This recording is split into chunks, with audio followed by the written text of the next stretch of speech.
Good afternoon, everyone. Thank you for joining us today. I'm Patricia Alba. I'm Assistant Director of Communications and Work Life here at HR. And today we have Florida-friendly landscaping agent Amanda Marek, who's going to talk to us about native plants for your landscape. Quick housekeeping before we get started.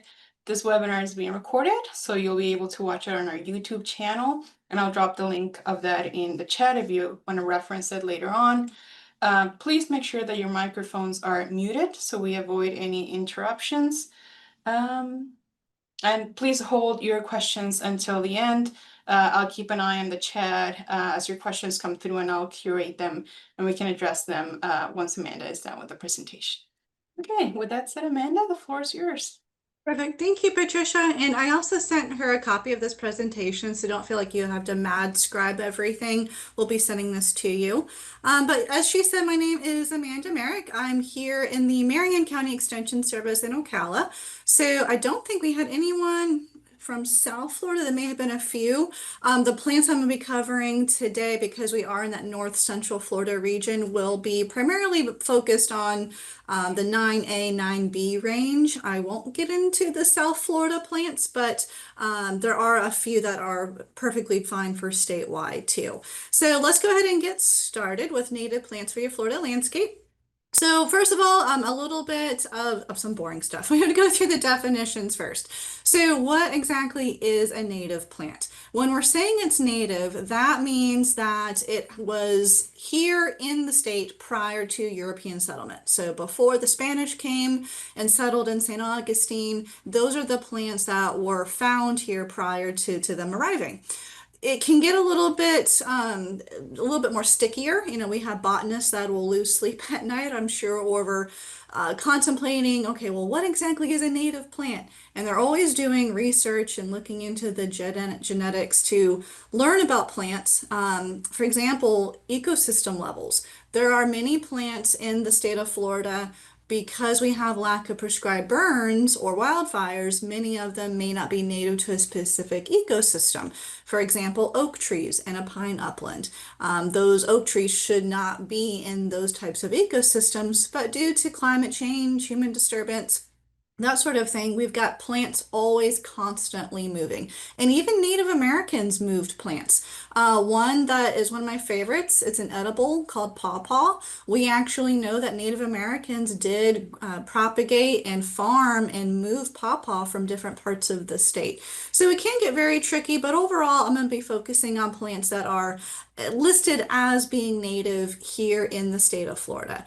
Now, why are they so incredibly important? I teach Florida Friendly Landscaping, which is, as many of you probably know, is a University of Florida program. I teach Florida Friendly here in Marion. So Florida Friendly Landscaping covers both native plants and Florida Friendly non-native, being that they're drought tolerant, right plant, right place, and they're not invasive. But we know from research, especially current research, that there is no better plant for pollinators and biodiversity than native plants. Dr. Hostetler and his colleagues have some excellent publications, which I have linked to. But we know with Florida having such incredible diversity of native vertebrates, plant species, many of which are endemic, meaning they're not found anywhere else in the world. 224 plant species not found anywhere else in the world. So both the native and the non-native plants that you see in many communities, neighborhoods, HOAs, the vast majority of those plants are indeed non-native. They both contribute to biodiversity, but definitely not in the same way. We'll see plants in many HOA communities that are meant for Japan or China, other different parts of Asia. So those pollinators, those wildlife, it doesn't look familiar to them. So what you end up with are a lot more generalist wildlife species. What do you usually think of when you're walking around your neighborhood or walking around campus? What wildlife do you usually see? You might be thinking crows, maybe some raccoons, plenty of squirrels, and then like the black racer snakes. Those are all generalists. They really don't care as much about specific native plants. On the flip side, what we lose out on though are our specialist species. That's our fox squirrels. That's our burrowing owls. That's our eastern indigo snakes, Florida scrub jays, which are endemic. So we really are shifting that biodiversity more to global biodiversity, but losing our native local biodiversity as far as plants and wildlife. So I'm really grateful and excited that we had so many people registered today to learn how y'all can incorporate more native plants into your landscaping. But here is the biggest point here I want to make. Regardless of the plants that you have in your landscape, definitely make sure you're not overwatering, over fertilizing, and especially applying pesticides. So we know around 4 million acres of Florida is turf grass, and you compound the turf grass and all those non-native plant species. What you end up with is a drastic loss in pollinators and insects and all those critters that depend on those insects. So we're seeing worldwide drops not only in insects but also birds, amphibians, all sorts of other animals. Even if you remember the food web, it's all interconnected. So one of my absolute favorite native plant nurseries, and I do have a link towards the end of both native plant information as well as nurseries to find them, because it can be difficult to find native plants sometimes. This was taken at Green Owl Gardens. It is a very large native plant nursery down in Groveland, and I love this sign. I want to get it. It says, if something is not eating the plants in your garden, then your garden is not part of the ecosystem. So definitely make sure that you have some tolerance for both unwanted wildlife sometimes, but also for some damage. If you have a plant that's being eaten, let it go. That is your food. Your plants are being food for native wildlife. So that goes hand in hand with principle number 6 of Florida Friendly Landscaping, managing yard pests responsibly. And another importance of native plants really, again, is that overall biodiversity. Overall landscaping with many different native plants improves urban biodiversity, both by creating wildlife habitat and increasing the presence of native plants. So selecting your native plants. And majority of the photos in this presentation are from my own gardens, my own landscaping, or when I do site visits around town, I'll take many photos. Does anyone know what this flower is? It's our pink swamp milkweed, one of our multiple of our native milkweeds. So when you're selecting your native plants for your yard, the number one thing we should think of first, right plant, right place. So plants are living things. They're just like you and I. They have wants, they have needs. So plants best suited for your site will be happier, meaning they'll need less maintenance, water, fertilizers, pruning, etc. This is a big key. I want to make sure when we go through some of these native plants, making sure you know the mature size of the plant when you get it. I've made the mistake. I've seen many homeowners make the mistake of planting things way too close together or too close to the house. University of Florida recommends at least 15 feet for small to medium-sized trees from the foundation of any building. That also goes hand in hand with septic systems and drainage fields. And then shrubs should be 2.5, preferably 3 feet from the foundation of your home. You want to match the light, the soil conditions, and a very common misconception we hear a lot. Oh, it's native. It'll grow wherever I put it. It'll be happy because it's native. Not really the case. Some native plants can be very picky. Case in point, this pink swamp milkweed. When I lived in the southern part of Marion County, it was very dry. If the plant has the name river, swamp, or marsh in the name, kind of a hint and likes it wet. But I'm like, I'm gonna try it anyway. Yeah, my pink swamp milkweed died a very slow, painful death. So sometimes you have to get creative. The next time around, I used the drain pipe to my AC unit. You know how it's always dripping water. Yeah, I planted one right next door to that AC drip pipe, and it did wonderfully. This photo here is actually in one of my rain gardens. We have a much more wet property now, so you want to match those plants to your site conditions for sure. Do also keep in mind, and I will highlight some of them, some native plants can be very aggressive. They like to reseed, not always a bad thing, but some of them you just kind of keep an eye out for. Particularly the native salvia, for example, really likes to repopulate and reseed. So we'll start first with some native ground covers. And does anyone know what this cute little pink puffy plant is? It's our native sunshine mimosa. I describe it as being like a little Dr. Seuss-like plant. What is it? The Lorax, the little trees. It looks like just like one of those trees. This is also called powder puff mimosa or sensitive weed sometimes because it has a really unique feature. When you rub your hands through the foliage, that kind of looks like little baby ferns, it'll curl up. That's its natural defense to prevent it from getting eaten by deer and other things. Otherwise, it's just a fun thing to do with kids. This is a very low growing, very soft plant. It's very pleasant to walk through. You can easily mow it. You can also easily incorporate it with your existing turf grass. If you've got Bahia or the Heinz 57 mix, the mixed mowable lawn, certainly go ahead and incorporate sunshine mimosa into that. Just be aware it does need full sun. Hence the name sunshine mimosa. Well-drained sites, and one plant can cover a lot of square footage. It'll start to spread. So really be aware that where you plant it, it's going to start going into potentially beds. So make sure you give it plenty of space. Okay. This is another one of my favorites. If you've never been to our office here in Ocala, please come by and visit. I think I've got my address here towards the end.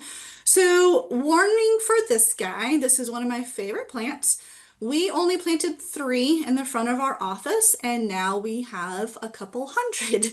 This beach sunflower reseeds. It'll volunteer itself here, there, and everywhere. We don't mind. It fills in those sunny, hot places. It is native to beach dunes. It loves it hot, sandy, dry, very little nutrients whatsoever. Honestly, the biggest issue with this guy, other than it reseeding, if you overwater it, it will definitely die. So it's one of those that loves neglect. And those yellow flowers are extremely attractive to a multitude of pollinators. Twin flower is one that is gaining in popularity because it is kind of evergreen. It's considered semi-evergreen. Some HOA communities are even starting to experiment with this one now. There was one down in Orlando called Sunbridge that was using both frog fruit, which you'll see in a minute, and twin flower and their landscaping. This I actually have in my rain garden. This is the swamp twin flower. Again, swamp likes it wet. The oblong twin flower looks very similar, slightly larger leaf and slightly larger flower.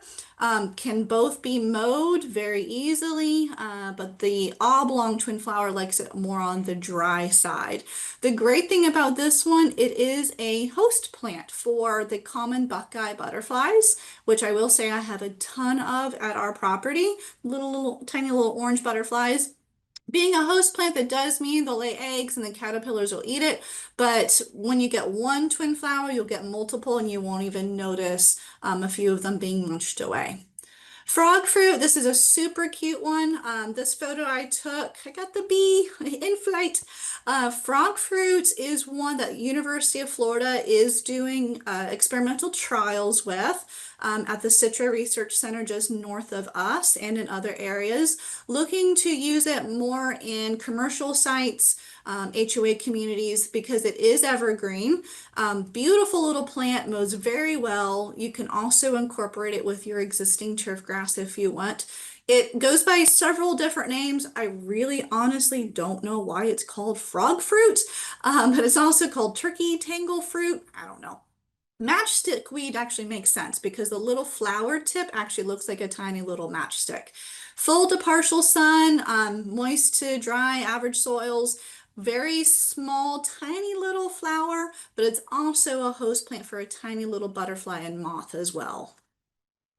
This is one of my favorites. It's done blooming for the year, but back in spring we had pockets of purplish blue here, there, and everywhere. I've seen it both in dry sites, not extremely dry, but also more moist areas as well. It's a clumping grass-like plant, and I have actually seen some gorgeous large clumps that looked like little iris plants. The little bluish purple flowers are also very attractive to pollinators as well. It will go dormant like most of them will. It will go dormant in the winter, but comes right back and really wants minimum care if anything. And then lastly, all of those really want partial to full sun.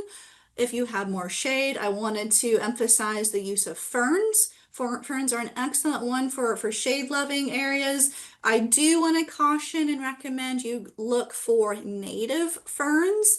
I do recommend you go to a reputable nursery that specializes in ferns because there's confusion over the common names. Great example is sword fern. There is an invasive tuberous sword fern that I run into a lot. It's very dense in parts of Gainesville, Micanopy, Ocala. I've spent months and months of my life in national parks trying to clear it out of areas. It can, because it's this name sword fern, we also have a native sword fern, but usually what I run into and what's sold, unfortunately, is the invasive. So definitely recommend a reputable native plant nursery and realize that some are absolutely gorgeous. Like cinnamon fern has an actually really pretty cinnamon looking, it's not a seed pod, ferns don't produce seeds, but it looks like a seed pod coming out of it. It's really unique. So, favorite native flowers. Any of you on campus, you might recognize this photo. It's taken right over in some of the historic buildings there on campus. And if you're really looking, you can kind of see a little bit of purple coneflower poking up in the back there. So we'll start with milkweed. Milkweed's been in the news a lot recently. Again, one of those that a lot of botanists and butterfly gurus constantly arguing over is milkweed. So we know monarchs are struggling, just like all the other pollinators. The controversy comes with the non-native tropical milkweed. That is what's most oftenly sold in nurseries. It's the multicolored yellow, red, sometimes yellow, red, and orange multicolored flower. It's called tropical milkweed. There's different schools of thought, but the University of Florida specialists at this point are recommending get rid of that tropical milkweed slowly and replace it immediately with the native milkweeds. Again, common names can get confusing, but oftentimes our native orange milkweed, which you see here, Asclepias tuberosa, is oftentimes sold as butterfly weed. Just again, ask the nursery, read the tag, look for Asclepias tuberosa. There's also many native milkweeds that like it more on the wet side, like the pink swamp, the aquatic. This guy, the orange one, is more available and it likes it drier and sunny. So I do see the Asclepias tuberosa, the orange butterfly weed, sold more often than the aquatic ones. But if you do have the tropical milkweed, don't go out and yank it out immediately. The University of Florida specialists are recommending at this point slowly transition, if you can, to the native. That's actually what we're doing here at our office. We've got some large demonstration gardens our master gardeners maintain, and we do still have some of the tropical milkweed out there, and we're slowly replacing it as soon as we can get a hold of the native. Unfortunately, the native milkweeds, for whatever reason, are notoriously hard at propagating. So it's really hard to find them in nurseries. So that's why we're slowly transitioning over to the native. And not just monarchs, but queen butterflies as well. That's actually what I get more so at home are the queens more so than the monarchs. Salvias are one of my absolute favorites. Now there's many Florida friendly non-native salvias that are wonderful. We're focusing today on the native. This one is really fun because it changes colors. You can start with the red. It's called scarlet salvia for a reason because it's usually red. Well, this picture shows sometimes it'll repopulate pink. In rarer occasions, it'll actually pop up white. So we sell some native plants here at our office in propagation, and sure enough, our red tropical sage or salvia, sage and salvia are the same thing. It'll reseed and its babies will be pink or they'll be white. So it's like a little surprise. Do be aware they will reseed. In my opinion, that's not a problem. I love to see the salvias reseed and pop up here, there, and everywhere. They do tolerate shade actually really well. We have some, actually, this picture's taken in our shade garden here at the demonstration gardens, which they're always open, so feel free to come by anytime. But they do best in sun. In shade, they get a little bit leggy, but you can prune them back, no problem at all. One of my favorites, it's blooming so happily. This is actually taken on my property in the northwest side of Marion County. Stokes aster. They are truly a native, but one that has definitely been cultivated more so than others because it's so pretty. I mean, the flower on it is a good size, and you'll get multiple blooms on one plant. Gorgeous purple flower. Sometimes it's more white, sometimes it's more pink, but very attractive to bees and butterflies. And then as far as wildflowers goes, we could honestly spend an entire day just on wildflowers.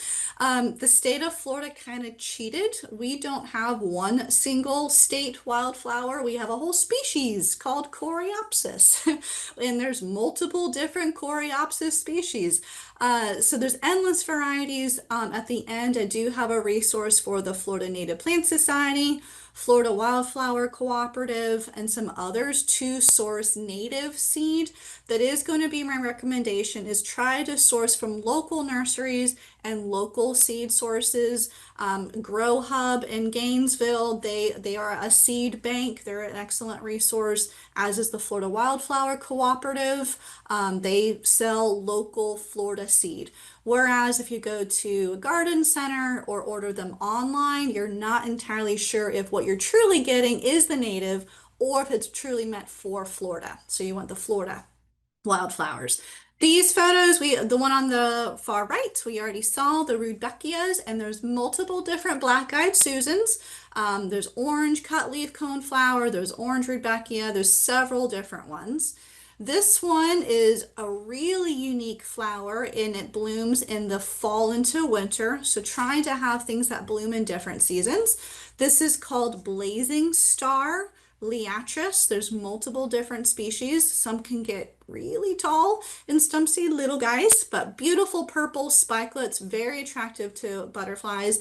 I want to say I took this at Wekiva State Park and it was covered in butterflies. And then one that blooms right around Thanksgiving every year. This is one of our native sunflowers on the far left, sometimes called woodland sunflower. We've got swamp sunflower, multiple native sunflowers too. Lots of fun. Okay, vines. So this gorgeous alien looking flower is actually a native called passion flower. This is not to get confused with passion fruit. Passion fruit is the same family but different species. Passion flower is native. It's also sometimes called maypop. There's different schools of thought on why the name maypop. Some I've heard they say if you step on the fruit, it may pop. Personally, from experience, I'm thinking it's called maypop because it may pop up over here and may pop over there. This is one that definitely likes to volunteer and produce babies that you can share with friends, family, and loved ones. Do give this vine plenty of space because it can get quite aggressive. At least 15 feet, if not 20 or more, of clear space from the arbor or the fence or the trellis you have it growing. It's a very aggressive vine, but incredible for butterflies. This plant, I've got 4 planted on my property now, and right now they look like twigs because it got inundated with Gulf fritillary butterflies. I mean, hundreds of butterflies. So I've got chrysalises all over the place. Don't worry if your plant gets into a nub, it will come back. But different from the passion fruit that has the really good, very juicy, sweet fruit that everyone knows. Passion flower does produce a fruit, not the best tasting. It is edible, but you probably will just want to leave it for the wildlife instead. A native vine that is not super aggressive. This is an excellent one. I usually caution against growing vines against a house.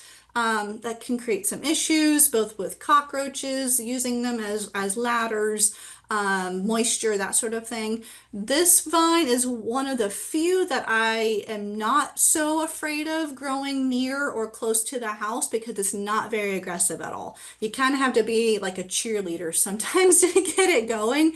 It doesn't have really strong aggressive tendrils. Coral honeysuckle, not to be confused with the invasive Japanese honeysuckle that smells super sweet. We don't want that one. This is our native coral honeysuckle, named because this gorgeous coral colored tubular flower.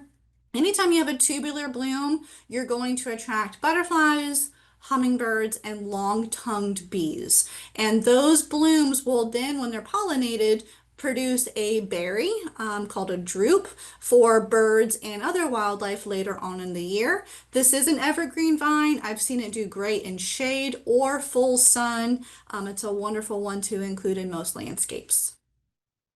Crossvine, mine's blooming right now. This is a photo of it earlier this year, and it started to rebloom just this week.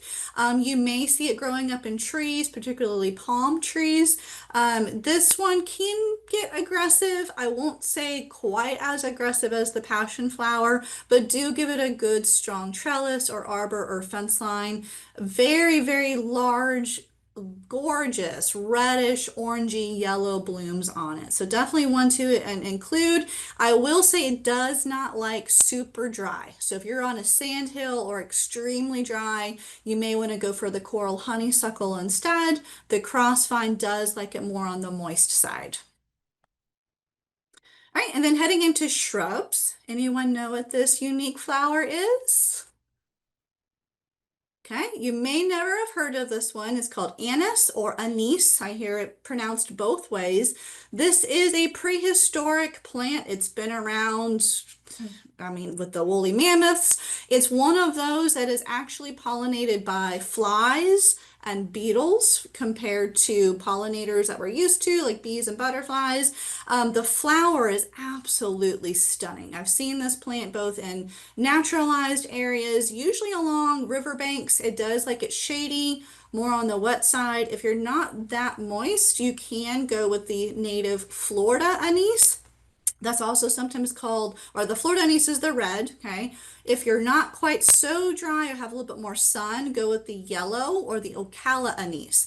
Same looks, the plant looks identical, but the flower on the Ocala anise, unfortunately, is not very showy. The Florida anise has this gorgeous red bloom, but it needs moist and shade. The yellow Ocala anise, the flower is really hard to tell sometimes. It's like a palish yellow green. Excellent though for privacy. Both of these are evergreen.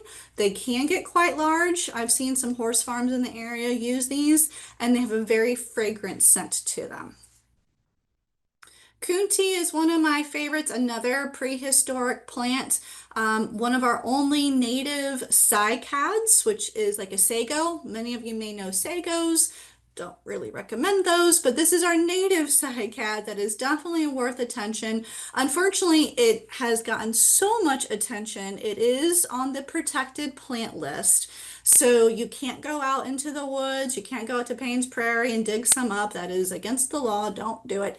So buy your coontie from a reputable source because they actually have to go through and get permits to sell it because we are trying to keep it protected in our natural areas. This is a very versatile evergreen shrub. It can tolerate full sun, full shade, gets roughly 4 to 5 feet tall and wide, but it is slow growing. Don't expect a whole lot of growth real soon. So if you are wanting a larger plant, I would definitely invest in buying a bigger plant from the get-go. Otherwise, you're going to be waiting a really long time for it to get bigger. But it's a great plant. A word of warning though, just like the non-native sago, the female plants, you can kind of see it on the bottom here. It's not a true cone, but it will produce, the females will produce a fat cone that'll burst out with bright orange, large, I mean, the fruit are pretty big. You can't miss them. But the bright orange fruit are very poisonous to dogs. One fruit can kill a dog. So I've got two dogs at home. Usually when I start to see the cones pop up, I just go by with my pruners or my scissors, cut it off and throw it out. Okay. It's really not that big of a deal, but if you've got multiple coontie or if you've got a dog, I would recommend planting it where they will not get access to it. Oak leaf hydrangea is one that is starting to get a little bit more popular. We actually had a gorgeous one here in our demonstration gardens a few years back, and I'm pretty certain someone stole it. It used to be there. It was probably a good 8 feet tall and stunning. The hydrangea bloom is like a good foot, about a foot tall. It's really, really stunning, very attractive. The little sepals here, okay, the flower would be buzzing with pollinators. It's really fun too because the flowers will change color. They'll start with white and then slowly change to pink or to purple. It's called oak leaf hydrangea because the leaf, you can't really see it in the photo, but it's lobed just like a really unique oak leaf is. This is shade loving, so don't put it in full sun. At the most, morning sun, but definitely make sure in the afternoon it's getting a good bit of shade. Firebush is one of my absolute favorites. I will be honest, the one here bolded called Calusa is my favorite variety of firebush. I will say though that some native nurseries I've been told recently refuse to sell firebush because it's one of those that has gotten a little bit genetically messy. There's actually an EDIS document through UF called the Hamelia mess. Hamelia being the family name. We've introduced non-native fire bushes and they've kind of hybridized with the natives. So is really a firebush truly native? It may have hybridized, very similar to lantana. Yeah, we might have some native lantana still existing, but they've hybridized with the non-native. So firebush, though, I would still definitely recommend, again, from a reputable nursery. Even the non-native Mexican or dwarf firebush, they're still good plants. They're just not truly native. I put dwarf here in quotes. Dwarf does not necessarily mean the plant is going to stay small. Dwarf firebush can still get a good 12, 10, 12, 15 feet tall. Dwarf is referring to the size of the leaf and the flower, not so much the size of the plant. Here in north central Florida, we do see our fire bushes usually staying around 8 feet tall. The freeze kind of keeps them back. In South Florida, I've been told they've seen them get around 15 feet, 20 feet, if not more. This is a wonderful plant, but the leaf is gorgeous, the flower is stunning. Then later in the fall, you get the fruit for the birds and other wildlife. Beautyberry, they're a really nice looking plant for most of the year, but where they really show off is in the fall. Beautyberry, you can look at the picture and tell why it got its name. Royal purple clusters of berries. I've seen beautyberries so laid down and weighed down with fruit, including the one at the front of our office. The entire plant is just cascading over with fruit, which birds, especially migratory birds of the winter, absolutely love. You can use the berries to make jams and jellies with. The fruit themselves, fresh off the plant, don't taste that great, but you add enough sugar to anything and it tastes good. Really pretty jams and jellies though with that rich color. Shade or sun, this plant does very, very well and will repopulate. This time of the year, in place of the berry clusters, you'll have tiny little pale pink flowers, which the native tiny little bees love. And then hollies, there is an endless variety of hollies. There's an EDIS document called Hollies at a Glance. I highly recommend. There's a table at the end that has all the different, well, multiple different cultivars and species and their characteristics. The dwarf Yaupon holly, which is pictured here in someone's landscape, is an excellent bush. If you can tell, those actually are little flowers. It's covered in white, tiny little blooms. The downside to the dwarf Yaupons is they are a male cultivar, so you're not going to get the berries. But if you get the full-grown holly tree, a female, in the fall and winter, it'll get covered in bright red berries that robins and other birds cannot get enough of, and they're all evergreen. The bonus to the Yopon hollies in particular, Yopon holly makes an excellent tea. So if you've never tried Yopon holly tea, it is actually caffeinated. It's one of the few native plants that's caffeinated.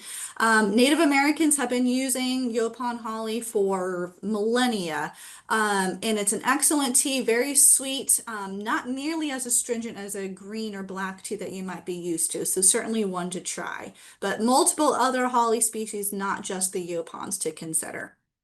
And one of my favorites, this guy really shows off February, March, Walter's viburnum. So we have the native tree that's a pretty good size. It is evergreen, can get up to 27 feet tall.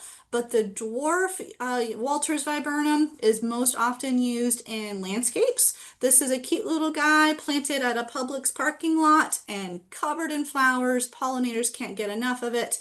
Densa is one of the smaller ones, along with Miss Schiller's Delight, loaded with flowers. And if you get the native tree, you also end up with the fruit as well for other pollinators and wildlife. And we'll wrap up with grasses and then trees. This really unique one here is called Fakahatchee grass. Fakahatchee, also called Eastern or Florida gamma grass. It's semi-evergreen.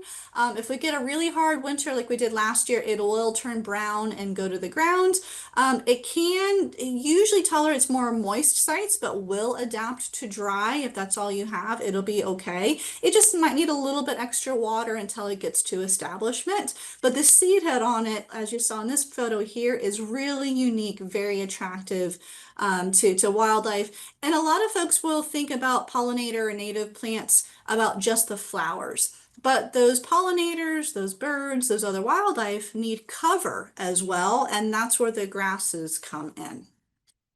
Muley grass. So this is one of the most popular ones currently used in commercial landscapes and neighborhoods. But did you know there is a new white cultivar pictured here called White Cloud? That neighborhood down in Orlando called Sunbridge that was doing, I want to say 75% native plantings. They had incorporated the White Cloud muley into their backyards.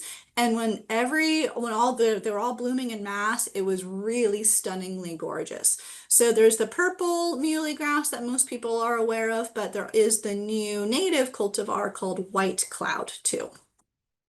And love grass, this is actually taken in my rain garden. There is a calico aster blooming in the background. It's really hard to get a good picture of this guy, but it really is a lovely little plant. Unlike Fakahatchee, there's a dwarf Fakahatchee too, but those can get pretty big. Love grass stays little. He's a little guy. So 1 to 3 feet tall and wide. It has a gorgeous like silvery blue tint to the leaves. And then later in the year, it'll get a little seed head.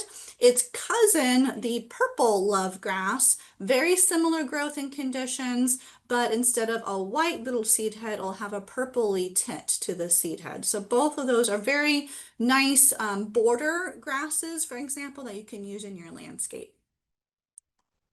And we'll wrap up with native trees. This a huge acorn, I mean, the acorn on this tree is massive. This is one of my favorite native oak trees called swamp chestnut oak, also called basket oak, and it's a gorgeous oak. So this photo I actually took. I made my husband drive a few hours out of the way to stop and see this gorgeous oak. I mean, you couldn't blame me. It was around 500 years old. This is called the angel oak in South Carolina. South Carolina or North Carolina. I always get those confused. I want to say South Carolina. It's called the angel oak, and it's estimated to be around 500 years old. It is an incredible tree, but do be aware that a lot of folks know about live oaks and laurel oaks. But there's also around 19 different species of native oak in Florida. And some, like the chestnut oak, will turn a goldish color in the fall and lose their leaves. The shoe-marred oaks The red oak will actually turn a gorgeous red color in the fall. So definitely broaden your scope and your range with oaks. Biggest thing, make sure you give it space. Very common mistake. When I work with HOA communities, this is a very common issue that's going to be a big problem down the road. They plant oak trees with like 3 feet of space, and that's going to be an issue with roots and branches and that sort of thing in the future. So definitely give these at least 20 feet, if not more, from the foundation. But oak trees, fun fact, they can actually provide habitat for around 300 different species of moths and butterflies. Oak trees are incredible host plants for pollinators. And our sable, I wanted to put this in here because this is our state tree. Unfortunately, our native sables are being infected with lethal bronzing, which is an introduced disease brought in with many ornamental palm trees, especially the Sylvesters and Canary Island date palms. Unfortunately, that disease has gotten worse. We are seeing the sable palms even in natural areas. Rainbow Springs State Park, Silver Springs, all these other natural areas are getting hit badly. So I do want to bring your attention to our native palm tree, trying to promote the native palm versus the ornamentals, but do be aware that they are getting hit with some newer diseases, but still a wonderful one for pollinators. You can walk by a sable and just hear it buzzing this time of the year when they go from flower and then into fruit. Southern magnolia is gorgeous. So a lot of questions I get from folks, especially that move to the state. I want an evergreen tree with a big showy flower. There's not many, honestly, that are evergreen and have a big showy flower to pick from, but one of the few is our southern magnolia. I mean, they are very slow growing, but there are some dwarf varieties called Little Gem and some others, but do be aware they still can get around 30 feet tall. So dwarf doesn't mean they're going to stay cute and little, but at least smaller than the 80-foot plus that they can grow into be. And a showy one that is excellent for most landscapes. I'm really trying to push it more. If any of y'all are on campus and you walk by the entomology and nematology building, I want to say it's Flatwoods plum, but they have a gorgeous plum right in their landscape, not far off of the parking lot. I took a photo of it before. This was actually in a homeowner's yard in the spring, like late winter, early spring. These little native plum trees will get loaded in white flowers. Before they have a single leaf, it'll be covered in white blooms. Gorgeous little tree. They do stay really small, usually around that 15-foot, 20-foot max. There is the Chickasaw that can kind of form thickets and get a little more aggressive. It has a really pretty marbled yellowish red fruit. The Flatwoods plum, on the other hand, is not prone to forming thickets and it gets a dark purple fruit. I will say the fruit on both are pretty astringent. They'll make your mouth feel like it goes inside out. But some of our master gardeners make jams, jellies, and pies with theirs all the time when they come into season. Again, enough sugar in anything will make it taste good, or just wait until they're super ripe or leave them for the wildlife. But an excellent, beautiful little tree to consider for your yard. And wrapping up towards the end with hickories. Hickories are one of those few that really good Florida fall color. Gorgeous yellows. You pair these with sweet gum, you get the gorgeous red, and then you get the gold from the hickory. This tree was taken in our front yard, and there's multiple different native hickory species to pick from. All will get large, all will have a beautiful woven pattern to the bark. Excellent for wildlife, and you get that gorgeous fall color to consider. If you want evergreen, especially privacy, southern red cedars are for you. Fun fact, gin, the drink called gin, is actually made from the juniper berries. So if you hear the name juniper, it's synonymous with cedar, but they use those berries to produce gin. Wildlife love the tiny little blueberries. This is an evergreen tree with very soft, peeling bark. So birds and squirrels and other wildlife will also use it for nesting material. And we already talked about the hollies, but there are multiple holly trees. This is a weeping Yopon holly taken out on top of the world here in Ocala. Gorgeous plant. I mean, it can get a good 15-20 foot tall and wide. And then if you get the girl plant, the females will produce those berries in late fall into winter. So definitely consider the Yopons. East Palaca hollies are also loaded in berries. And from sun to shade, they are happy. So you guys will get a copy of these resources in the presentation I'm sending to Patricia to share with y'all.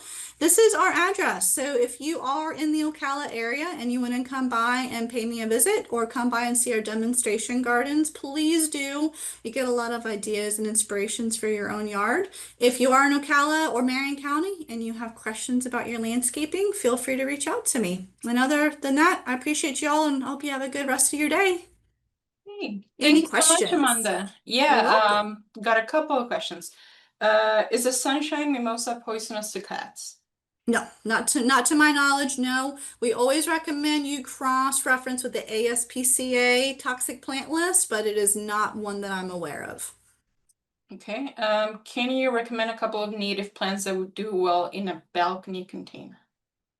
So a balcony container, that's going to stay small. The rudbeckias, the black-eyed Susans, the purple coneflower, also called echinacea, coreopsis, any of those wildflower types do excellent in containers. Okay. Constance says, I have a bunch of ferns in front of my house, which I love, but I want to plant other plants with it. Any suggestions of something that would give it more interest or contrast? So the ferns are going to be a little bit of an issue, especially if they're the tuberous sword fern, and you can know the difference. You pull up one of the ferns, and you might have to pull up a few to get, but it'll look like grapes on the ends of the roots. Those are the tubers. The issue is the ferns, there's such a mass of roots, it is going to be a little bit of a challenge for other plants to get the resources that they need.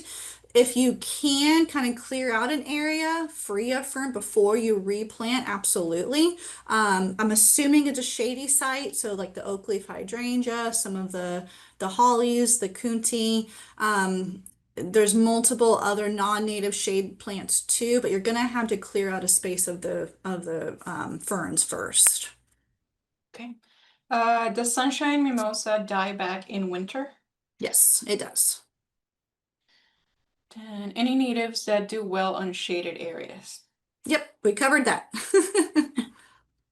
Um, Best way to transition a lawn into ground covers you can still mow without pulling up all the grass. Good question. So you don't have to pull up all the grass. Actually, it's best if you don't. I do recommend, so like the sunshine mimosa, frog fruit, twin flower, if you can get pots, like 1 gallon pots, and just kind of incorporate those throughout your yard. You don't have to dig up the grass, but dig in an area and plant those pots. Water them regularly. Once they're established, after a few months, you won't need to water them, but when they're young, you will. The good thing is we're in summer, which is rainy season, which will help.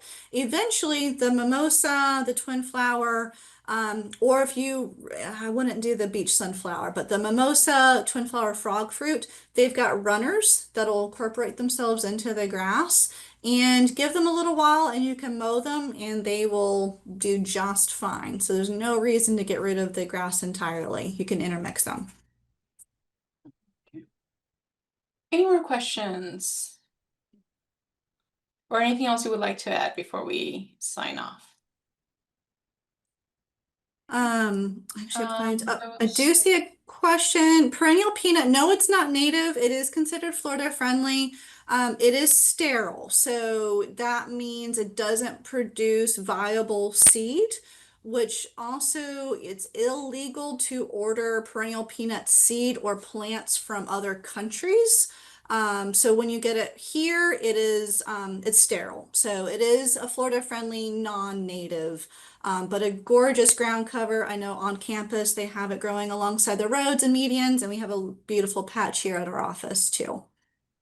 Yeah. There was a question that came through earlier. What is a good grass for sandy soil? Good good grass for sandy soil. So when it comes to sand bahia, which is not a native, is excellent turf grass. If you're talking about an ornamental grass, the muley. So muley is a native ornamental that is actually native to the dunes, so the sand dune ecosystems. It loves it hot and sandy. So I'd go with the native purple or the newer white cloud cultivar would be good. There's also sand cordgrass. It's kind of just there. It's an ornamental native bunch grass. Doesn't do a whole lot, but it's green and loves the hot sand as well.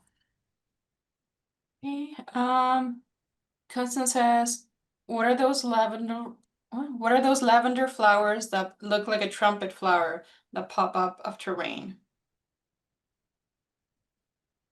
In the ground, like a rain lily, maybe? I'm not sure. Lavender flowers that look like a trumpet flower pop up after the rain. It could be the rain lilies, but I'm not sure. I need a little bit more context. And you can send me photos too.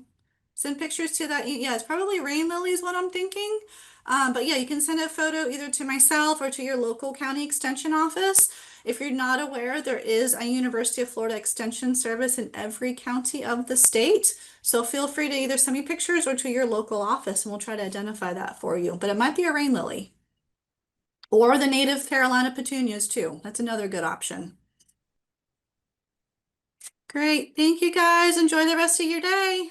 Thank you, everyone, and thank you, Amanda, for the presentation. I appreciate all the information. You're very welcome. Thanks.